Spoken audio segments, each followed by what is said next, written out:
Actum luce, in curte dictorum debitorum, et consortum iuxta puteum, coram Guidone Apicalcanis, notario de Luca, et Ioanne filio Dantis Alighieri de Florentia.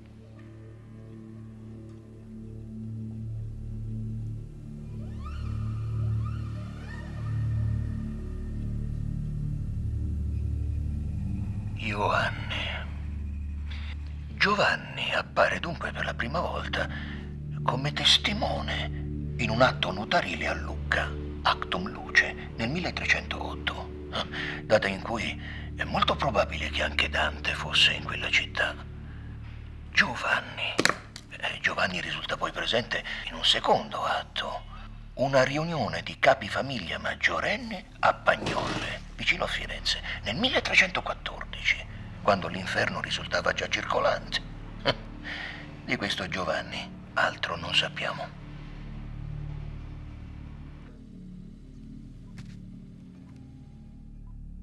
Dante Alighieri, prima della figlia Antonia e prima dei due figli maschi, Pietro e Jacopo, noti commentatori dell'opera del padre, ebbe dunque Giovanni, che forse fu il primo a seguire il padre in esilio.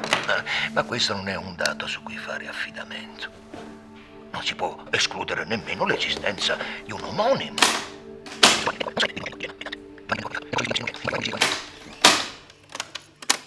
Giovanni prende corpo, di fatto, nel corso degli studi danteschi del Novecento, in particolare con i decisivi ritrovamenti d'archivio del 1972, che è dunque da considerare l'anno in cui venne alla luce quest'uomo di carta del XX secolo. Giovannino, quanti anni t'ho cercato. E finalmente t'ho trovato.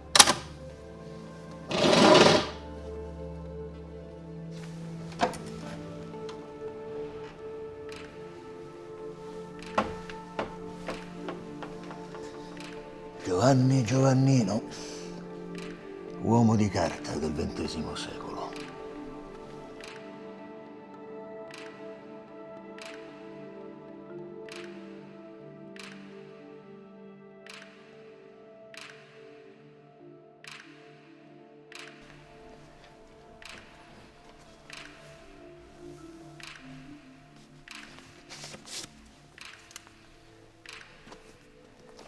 È plausibile che Dante sia morto nella notte tra il 13 e il 14 settembre del 1321. Gli amici di Dante lo seppero dai figli e dai familiari del poeta usciti all'alba dalla casa. Tua sorella Antonia era ancora con vostra madre a Firenze. Jacopo e Pietro c'erano quella notte. Ma tu, Giovanni, dove eri?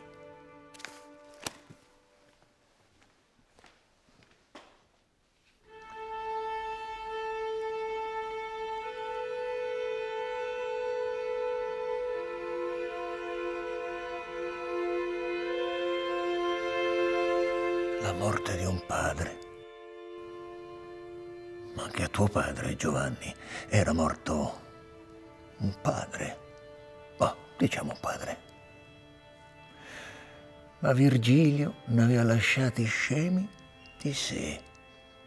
Virgilio, dolcissimo padre. Virgilio, a cui per mia salute diemi.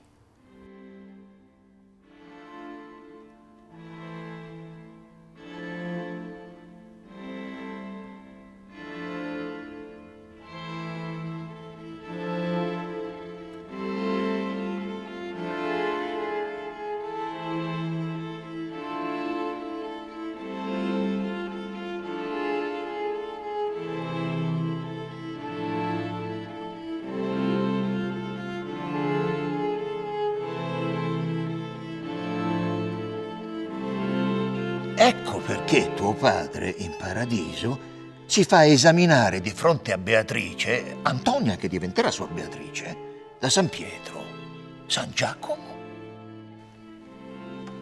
e San Giovanni. Il nome dei figli. 4 figli.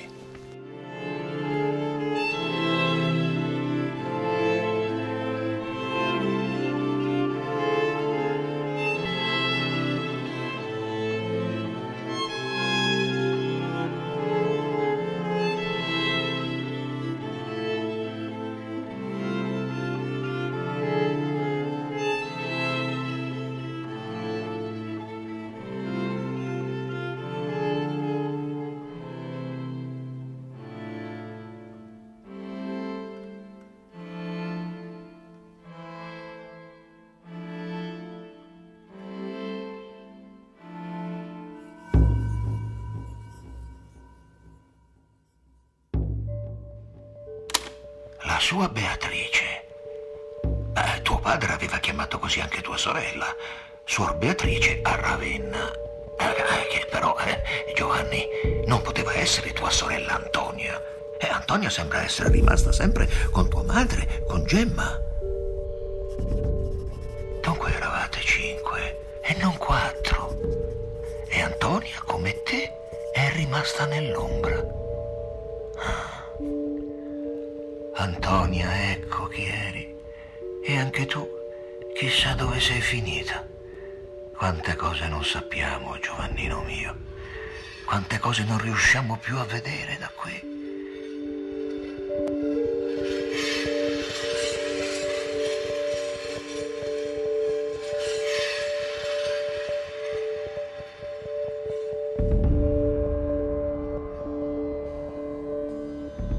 Come un poco di raggio si fu messo nel doloroso carcere.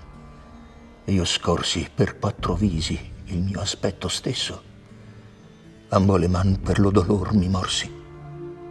Ed ei, pensando che il fessi per voglia di manicar, di subito levorsi e disser: Padre, assai ci fiammen doglia se tu mangi di noi. Tu ne vestisti queste misere carni e tu le spoglia. Quietami allora per non farli più tristi. L'odì e l'altro stemmo tutti muti. Ai dura terra, perché non t'apristi? Poscia che fummo al quarto dì venuti, Gaddo mi si gittò disteso a piedi dicendo: Padre mio, che non mi aiuti. Quivi morì e come tu mi vedi, vidio cascarli 3 ad uno tra il quinto dì e il sesto, onde io mi diedi già cieco a brancolar sovra ciascuno, e 2 dì li chiamai, poiché fur morti, poscia più che il dolore poté il digiuno.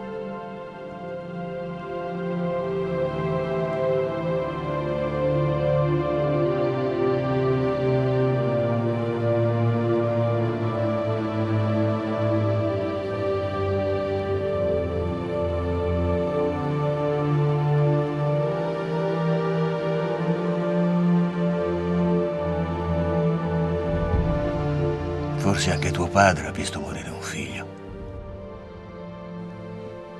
Ma questo i libri non lo dicono. I libri. Giovanni sei un uomo di carta, ma non sei entrato in nessun libro. E forse è meglio così. I libri, a volte, possono essere pericolosi.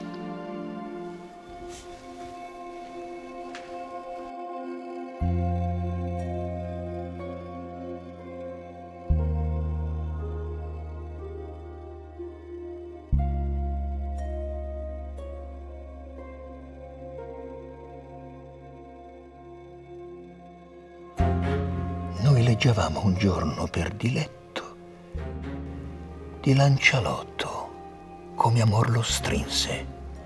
Soli eravamo e senza alcun sospetto. Per più fiate gli occhi ci sospinse quella lettura e scolorocci il viso, ma solo un punto fu quel che ci vinse.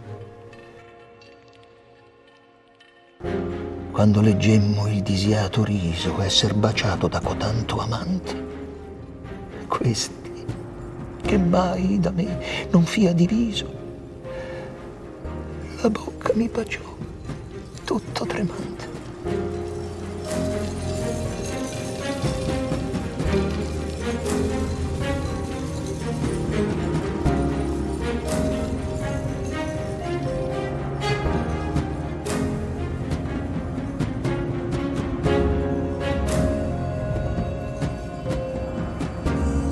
Galeotto fu il libro e chi lo scrisse. Quel giorno più non vi leggemmo avanti.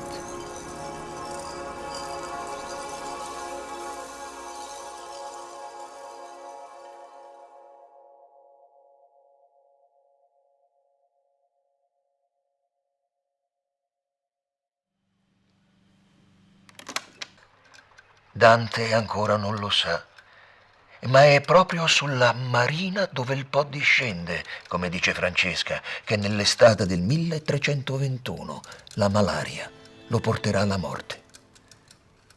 Francesca era di Ravenna, ma prima di arrivare lì, tuo padre era già stato a Verona, a Forlì, a Padova, a Bologna, ad Arezzo, a Pisa, fino a dove lo hai seguito in esilio. Fino a dove hai visto l'Italia di tuo padre.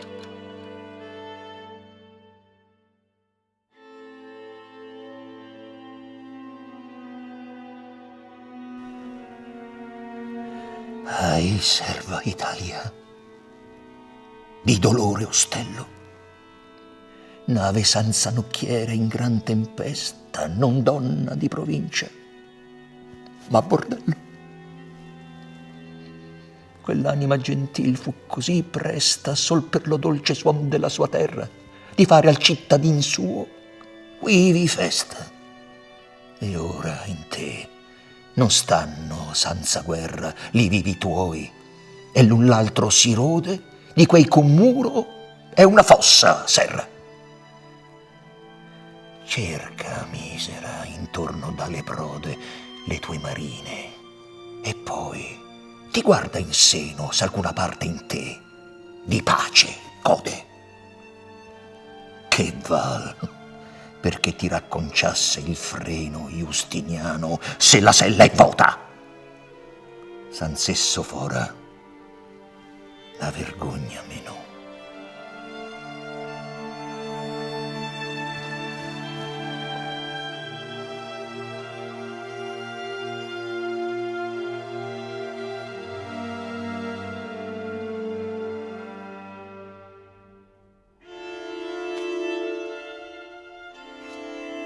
Tuo padre avrebbe mai scritto la commedia senza l'esilio? Da Firenze, senza il dolore della perdita, avrebbe mai potuto immaginare l'aldilà?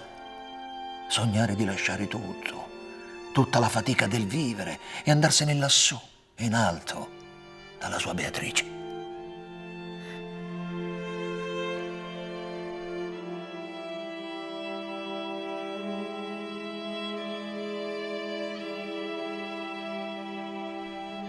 O insensata cura dei mortali, quanto son difettivi i sillogismi, quei che ti fanno in basso batter l'ali.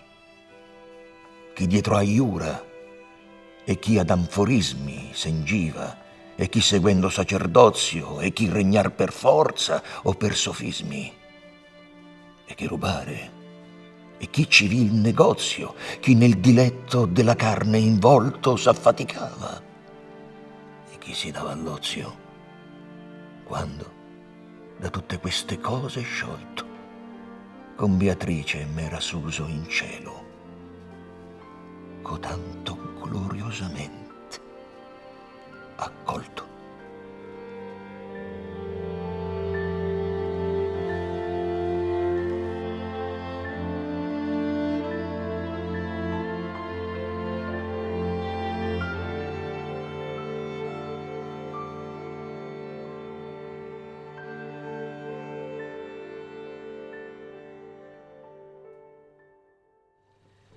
Beatrice, un amore sospeso, una donna che non c'è più, una patria che non c'è ancora e la sua città che gli è negata.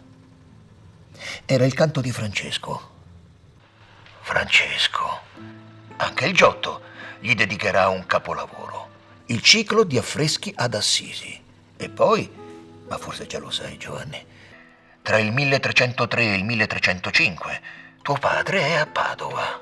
in riparazione alle tante colpe terrene di Reginaldo Scrovegni, La sua famiglia decide di costruire una cappella e anche Giotto è a Padova.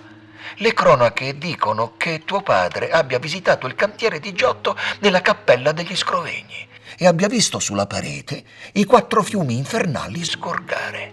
Beh, allora Sarebbe stato Giotto a suggerire a tuo padre il suo inferno. e non il contrario, come dicono i biografi.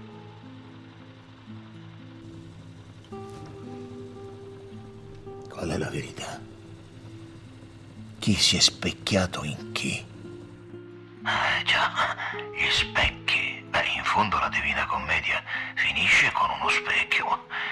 Gli occhi di tuo padre arrivano finalmente a guardare Dio negli occhi. E Dio ha il volto dell'uomo.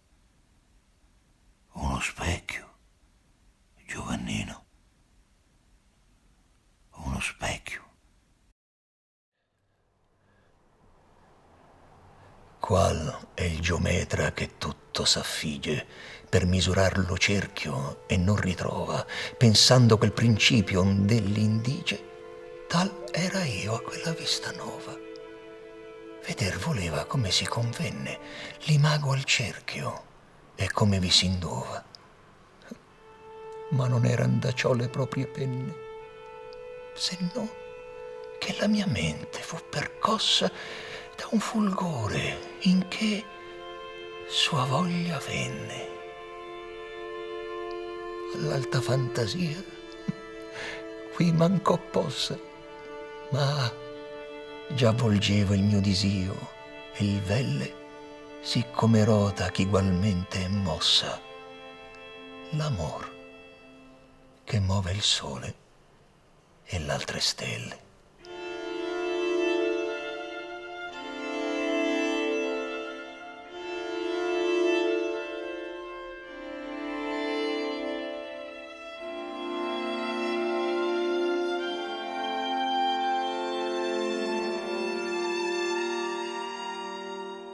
Chissà, guardandoti allo specchio magari ti vedevi simile a tuo padre. Chissà. Giovannino, la verità è che dopo il 1315 di te Non abbiamo più notizie. E forse di tutta la gloria di tuo padre. Tu non hai vissuto niente. Figlio di un uomo illustre, che però tutti sentiamo così familiare da chiamarlo direttamente per nome, tu, Giovanni, forse non sei altro che un piccolo uomo di carta.